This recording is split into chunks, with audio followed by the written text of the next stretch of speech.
Ballidorse Wrathweavers. The stasis damage bonus provided to allies by the Winter's Wrath Shockwave is now tier 4? Oh shit. That's pretty much what I said whenever I saw the tweet today with all the changes. With the Syntheseps change, I speculated was going to happen on my last video. It did happen, it's going to happen rather. But the main thing that caught my eye is the Ballidorse Wrathweavers. I've been trying to make these exotics work for a while, but I think now with the new changes and the buff they're getting, they might just actually enter the DPS meta in a big way. So I'm going to get right into it. I'm going to talk fast, throw some numbers at you, and you guys can tell me in the comments after the video what you think about this. First things first, Ballidorse was only getting a 15% damage bonus to all stasis weapons before this change is going to happen, and now it's going to be giving a 25% damage bonus. So it's kind of like its own tier 4, as they say, tier 4 surges. You can get them on exotics. What's good about this though is they will stack with the boot surges also, and any buffs and debuffs that you apply to it. We add all those numbers up, we're going to get ridiculous multiplier on the damage that we can do with all of our stasis weapons. So, for anybody that doesn't know how this works, we will take the percentage of what the buff or debuff is, we add a 1 in front of it and a decimal, and then we multiply all of them together as these buffs are multiplicative, and that's going to give us our value and how much more percentage of damage we're going to do with our stasis weapons. Before I get into the numbers and the percentages here, something that needs to be known when I'm talking about Well of Radiance. So Well of Radiance gives a 25% damage bonus, but something unique with Ballidorse and Well of Radiance is the person that casts the well will not get the Ballidorse 25% buff coming up in this patch, and that's if the well caster is standing inside of his own well. A way that I was thinking you could potentially circumvent that to have 5 members of your fire team have the Ballidorse buff is that he could pop well, walk out of his well, and then eat the Ballidorse Shockwave, and that potentially may allow him to get the 25% buff. At that point you would be using Lumina to get a 35%, so you can have some kind of damage buff that's the likes of well. Ideally you would want to use Lumina anyway on everyone, as that gives 35%. That's how we're going to get our max damage out of our cold comforts and whatnot, but that's just a thought. A little bit of testing needs to be done there to see if that's the way or if that's possible, but obviously the user will not be able to sit in a well and be that tanky or anything. While I assume that something like 1 Gallahorn, 4 cold comforts, and a tractor will probably be the best thing that we can do, or maybe 1 Gallahorn, 5 cold comforts, and another form of a debuff, today I'm not going to go in extreme detail of those exact numbers. I think that's best suited for another video when we can test it properly, in particular with the new season coming out, the new artifacts that are going to buff shatter damage and whatnot, and having Ballidorse in our hands to be able to test that properly. So hopefully soon I will be able to update you guys with a new video that will have that exact details, and we'll know what's the best combination to run no matter what.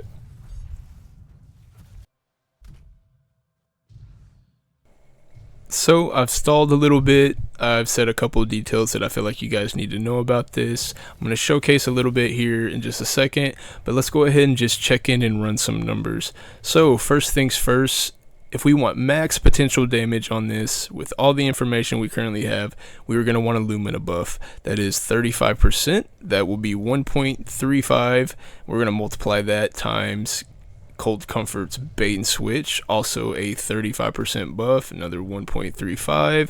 Then we're going to multiply that with Tractor Cannon, that's 33% debuff, that's 1.33. A Boss Mod, which will be 7.7%, and then 3 Stasis Mods, that's 22% in our legs. Also, I could do Well of Radiance, but I'm going to stick with Lumina.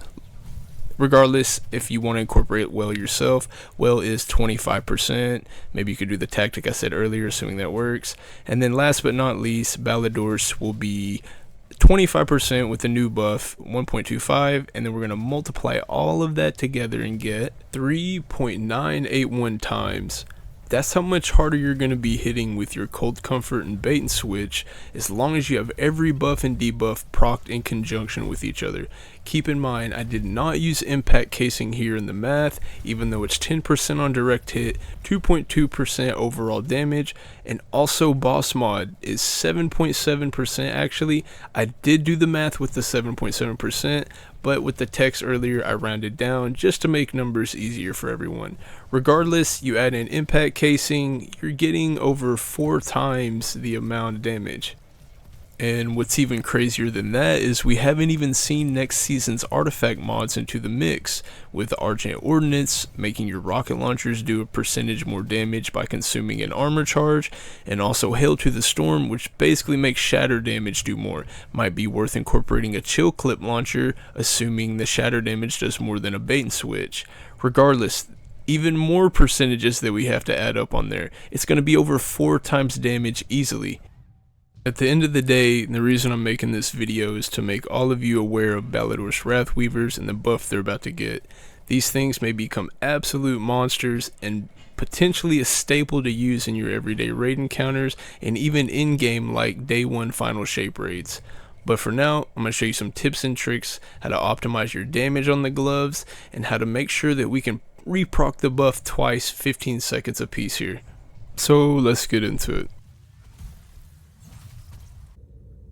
I'm going to show you guys how long the super actually lasts, though you can pop the shockwave at the end of the super as it's completely drained to get a little bit extra mileage and reapply the buff if you need to, but I will just show the entire duration of the super here.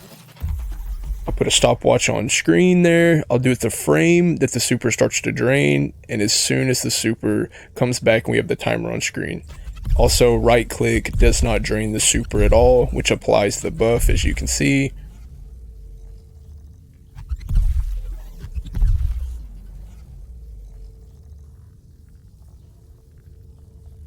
So now our next question becomes, how can we optimize our super usage to get the most damage out of the super but also reapply the buff twice? Because remember, it's 15 seconds apiece and you cannot refresh the buff with shockwave. You must wait until the 15 seconds are up and then reapply it to your teammates. Now something I want to showcase also real quick is, before I do this next test, when you shoot these orbs out, they come out in 2 sets of 2, and both barrages actually drain the super for each set that comes out. I'll show you guys here. So as you see, 4 orbs come out, and each time it drains the super twice. If you look at the super meter, you can see it goes down twice. Well, something we can actually do to freeze our target and also shatter it is we can cancel the first set of the barrages, the first 2 orbs. We can cancel that with a shockwave, which is our right click. All you do is shoot the barrage and just hold right click and it will cancel it immediately. I'll show you guys that here. 1 barrage cancel, 1 barrage cancel, and it also drains our super much slower as it doesn't shoot out both sets of orbs.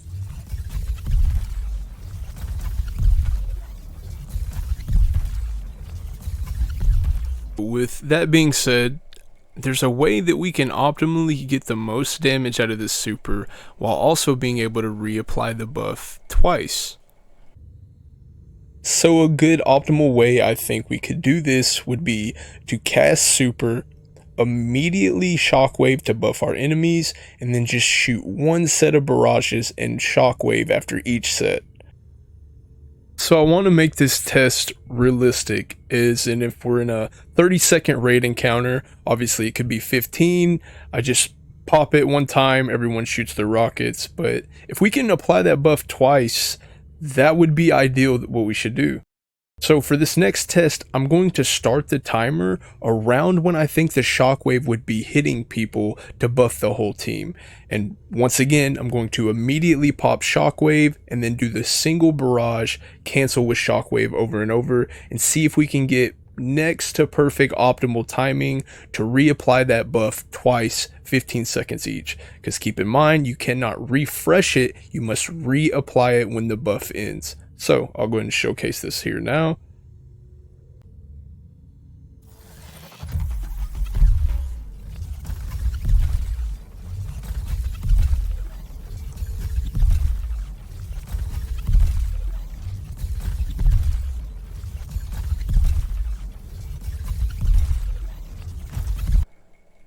And there's 1517.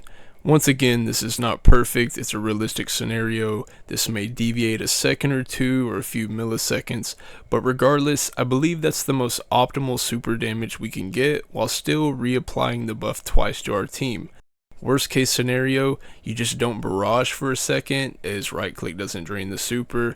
You'll go over the 15 seconds and you'll easily have enough time to reapply the buff twice and still get relatively good optimal damage, as close as you can. Another thing you could potentially do is, as soon as you pop the super, swap off of the super and maybe you get to keep the damage buff. That might be kind of crazy for burst damage with your own weapons and just not even have to go through the super damage. We gotta crunch some numbers, do some more testing, see what works, but I feel like this is probably the most optimal way for now. And once again, I'm popping super, casting the shockwave, and then doing a one barrage cancel all the way through, and potentially just barely delaying a barrage so I have enough time to pop the buff twice. So I'll just showcase this real quick. Something else I was thinking of that we could abuse if we're just trying to get absolute burst damage, max potential damage, and the super is kind of slacking a little bit. So it says whenever the super ends, we get the tier 4 25% no matter what. What I'm wondering is, can we pop our super, then immediately swap to a different class? And that way we get to keep our buff for 15 seconds and we can just dump our bait and switch stasis launchers as fast as we can. It may be more damage, so obviously you'd cast super, shockwave, and then immediately switch class. And then maybe get your rotation in. That might work, I don't know, that's something to test. The only other thing I forgot to mention, which is actually pretty important, is if you have Frost Pulse Rift on and you cast a Rift, well, you immediately get a tier 2, which is 17% bonus damage on stasis weapons, and also if you have an Empowering Rift, that will stack with it also, and so do your surge mods, as I mentioned earlier, that are in your boots. So quickly, I want to talk about a few weapons and notes that will pair with Ballidorse. Winterbite, it glitches sometimes. Who knows what's going to happen in the new update? It may just go crazy again. We don't know. Salvation's grip also can be kind of buggy and do some weird stuff. Who knows there? Typhon, this one won't be as good as the other ones, but it's interesting. Stasis, GL. It can roll with Explosive Light, Demolitionist Spike. Be on the look for that. You could try that out. Reed's Regret is a big one. The Trials, Linear Fusion, rolls with Focus Fury, Firing Line, Clown Cartridge, and Auto-Loading Holster. There's a couple more here I wanted to touch on. Bump in the Night, it's decent. The Palmyra, it's a 15 RPM, it's not going to be as good. This old sword that's stasis, it rolls with Surrounded on it, may be decent for certain encounters if you have that, compared with the Ballidorse combo. But of course, all in all, Cold Comfort is going to be the thing we're running. It's already the best launcher in the game, arguably, besides Apex, and maybe Dragon's Breath is really good with the new Scorch changes and the artifact. We'll have to see what happens there. But Cold Comfort is definitely the way. You can get up to 4 rounds with Envious and the Origin trait doing finishers, and then clearly Bait and Switch is king. Even as Chill Clip, Explosive Light, Bipod actually does some pretty good damage if you have one of those. But Envious, Bait and Switch, Origin trait proccing, Cold Comfort is going to be our max DPS. It's going to be what you want to run with this combo. It's just the king. Also, to quickly talk about the special weapons, Additional Finality may do some crazy stuff. Stasis Shotgun in the primary slot. Also, with the ignition it gives and the artifact, that might be some crazy damage coming out of that. Aegis Scepter is pretty wild too, with the catalyst, actually does significant damage. A big one that I think people should be trying to get if they're going to do the Ballidorse combos is Burden of Guilt. So kinetic fusions pair with rocket launchers, as we know, obviously stasis, and it rolls with Vorpal. So a lot of people use Cartesian coordinate in the second slot. Well, now we have the stasis buff damage on a fusion that also has Vorpal again. So I would be trying to get this out of Trials. That's a really good one. Riptide, clearly easy to get. You can use this all day. Rolls with Chill Clip. So many good rolls on this. Just get a good Riptide. You need to have one. Deliverance, also a good fusion. Lingering Dread, using auto loading and swapping to a GL for some more burst damage. Another really big one that I'm interested about is this sniper, as snipers are getting buffed soon. This can roll with firing line, envious assassin, also 4th times the charm. This would be interesting to see what kind of damage numbers we get outside of bursting our rockets with the Ballidorse combo. So a lot of things we can try, good specials. I think the main one I'd be trying to do is Burden of Guilt with Vorpal over everything, and maybe one that shatters or Riptide, that's okay too. But a fusion, Cold Comfort, that's where I would go as of now, unless we find something niche in the future when this update comes out. Maybe something does more damage, as I mentioned Dragon's Breath earlier and all the Scourge, we'll see how that goes. That seems like that's what's going to be our hard DPS meta when everything's used together. Cold Comfort, Fusion.